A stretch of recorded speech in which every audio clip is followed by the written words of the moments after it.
बोला धनिया कवन कलाकारी हो गई सारी हो गई। अच्छा बोला भैया कवन कलाकारी हो गई पाड़ा पाड़ी हो गई। No God please no no। तो भाई लोग जी कहते कि लौड़ा लहसुन मत बतियाओ,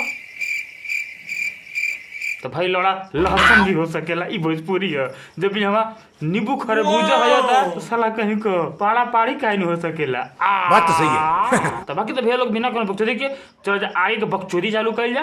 बना जाए वीडियो में एकदम मस्त शुरू से अंत तक मजा नहीं आएगा, तो गांड फाड़ दिया जाए। भाई साहब कुछ ज्यादा नहीं हो गया? हाँ यार कुछ ज्यादा हो गई।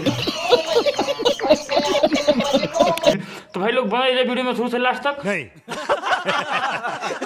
पार्ट 1 बनीले बानी, मजा कुछ ना आला ज्यादा, लेकिन पार्ट 2 बनाओ तो नहीं रही ना गल है यार भाई। तो चलो शुरू करते हैं।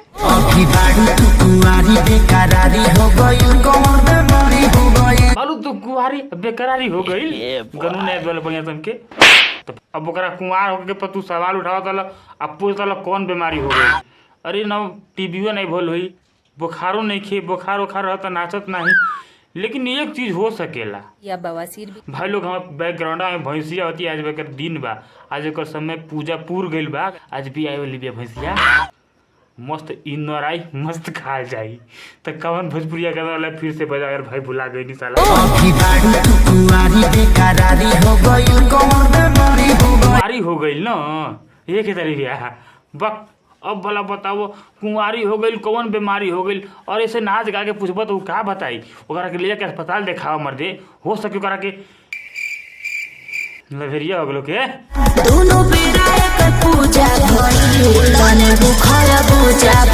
तो दोनों बेरी एकर पूजा भइल कि नींबू खरबूजा भइल, इहे ना गलत ना। जब ई हो सकेला तो साला हो सकेला कि दोनों बेरी एकर पूजा भइल कि मोटरसाइकिल रेलगाड़ी भइल।